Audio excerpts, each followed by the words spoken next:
I love early access. I love early access so much, I've been known to take a bite out of an orange before it's ripe.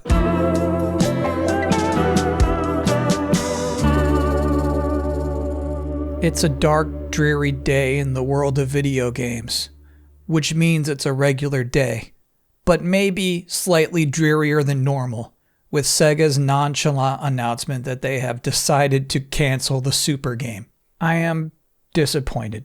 I've talked about the Super Game several times here. As the name implies, a Super Game involves the concept of a game that stands head and shoulders above normal games. When Sega finally does unveil its Super Game, there will be no question in your mind, oh my god, that's the Super Game. It is legacy IPs or Super Game and no room in between. And now the Super Game is gone. Hyped up for years in investor reports and then suddenly snuffed out in an investor report. And yeah, this whole slide really generally suggests a pretty big shift in Sega's priorities. Because yeah, one, the new free-to-play titles have struggled. Or in other words, did not achieve the creation of economic value through collaboration with Rovio. And then in this box representing future plans, we learn that over 100 people have moved from free-to-play to full game development. Rovio seemingly will continue the efforts towards a global game as a service, but will focus on its own rebuilding first. And that's what I find so funny is just Sega is flatly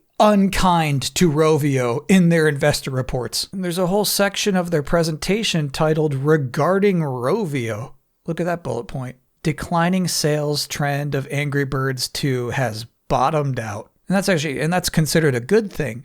Finally, it can't get any worse. Basically, Rovio is no longer allowed to work on any IP outside of Angry Birds. No more Bloom City Match, no more Small Town Murders. No more Fruit Nibblers. But I think it's funny, the underlying suggestion is that Rovio won't be helping out with any more free-to-play Sega titles anymore. Consider that back when Sega bought Rovio in 2023 for $776 million US, here's what they were excited about. Utilization of Rovio's distinctive know-how in live service mobile operation to bring Sega's current and new titles to the global mobile gaming market, where there is large potential and many users can be accessed. Now we've got a disappointing launch of a few mobile games and no plans for any new free-to-play games in the coming year. It didn't take long, but Sega is now already saying, Rovio, just make Angry Birds 2. Okay, just make the birds fly. Quick aside here, I think a slide from Capcom's presentation last week is funny in this context. They got this chart, they're saying, look how much of the market is mobile gaming. Look at that growth. It's really not our focus. All right, we like PC and console. No need to elaborate. But next, I really want to focus on Sony's financial report from last week, because they too go out of their way to single out a single studio in their bullet points. Here's their operating income from fiscal year 2025. Really, frankly, pretty good, except we've got this impairment loss from Bungie.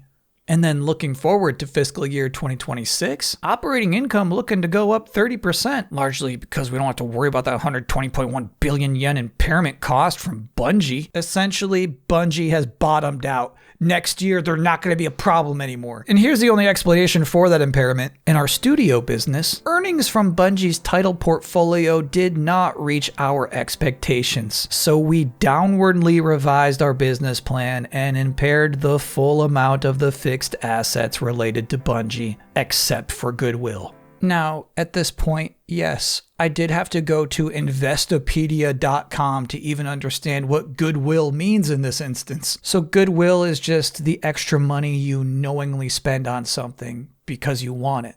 So let's say your friend has a $3 hot dog. You know that hot dog's worth $3, but you buy it for $10. It's $7 of goodwill. And the way this website explains it, the goodwill is an intangible asset reflecting brand strength, customer loyalty, and proprietary technology, among other factors. That's why you'd spend a little extra for Bungie, right? Think about how cool you'll look walking around the office with a $10 hot dog. People will notice. In fact, Sega had to report goodwill for Rovio, stylized here as Goodall-will. But you can see they knew they overpaid. 181 million euro, no big whoop. We need their know-how. And it's only going to take 20 more years for that investment to pay off. So anyway, for Sony to take this impairment on Bungie and then to stress except for goodwill, it means that they already knew they were overpaying for Bungie. They're saying that now they realize Bungie is worth even less by 120.1 billion yen. Or about one Rovio. So you spent $10 on a hot dog you know was actually technically only worth $3, but you look at it and you say, uh-oh, that's a $1 hot dog. That's when you take an impairment. And again, I think this parallel with Rovio is really interesting because back in 2023, when Sony was talking about picking up Bungie, one of the primary reasons they're doing this is that the acquisition of Bungie will strengthen the segment's ability to develop, launch, and maintain live services. They wanted Bungie's expertise to make more games as a service. They wanted Bungie's know-how. And, as we can now surmise today, Bungie doesn't know how. They don't know how.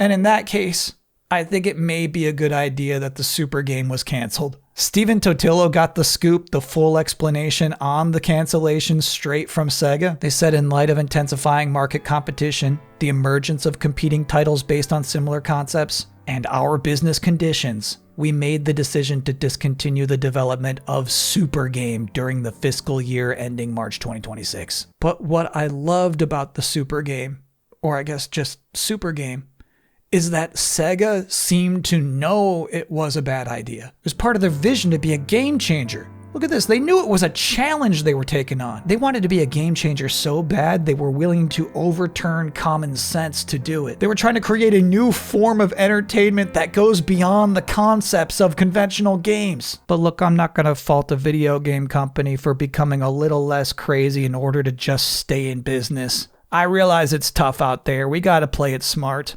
Common sense prevails.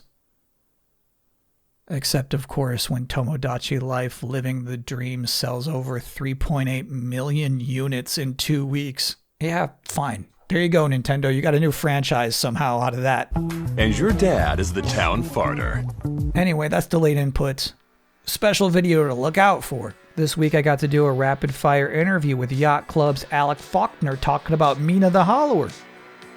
90 plus questions. You can find that on the MinMax YouTube channel. Of course, I'll put the link in this description. I'll be back next week. Until then, thanks for watching.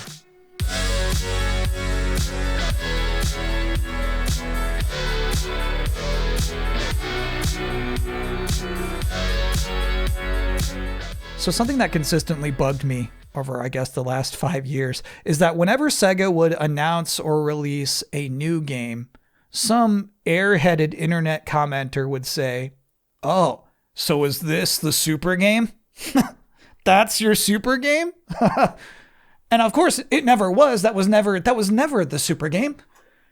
And I was so, I guess, frustrated by this confusion and so assured in Sega's capability of pulling off a Super game that 2 years ago, I made this bet. I believe in Sega, and I believe in their Super game. So if I'm wrong about this, if the Super game is a dud, or if it comes out, it turns out that Crazy Taxi is indeed a Super game, I'll tell you what. I will create and draw a Sonic original character. It is canceled now, and I think fairly enough, a dud. So here it is, my Sonic original character, Kyle the soft shell turtle. Isn't he cool? Now, I wish that the bet ended there. That would have been enough, I think.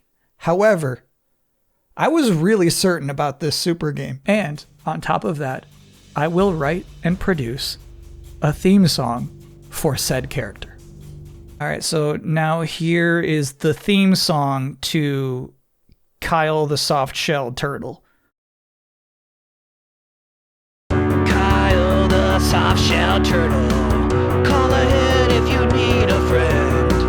Kyle the soft-shelled turtle, always late to appointments. Blah blah blah, breathing out a weird snout. Looky Lou, please just help him cross the road. Trouble, ooh, bad guys about to pound. W-A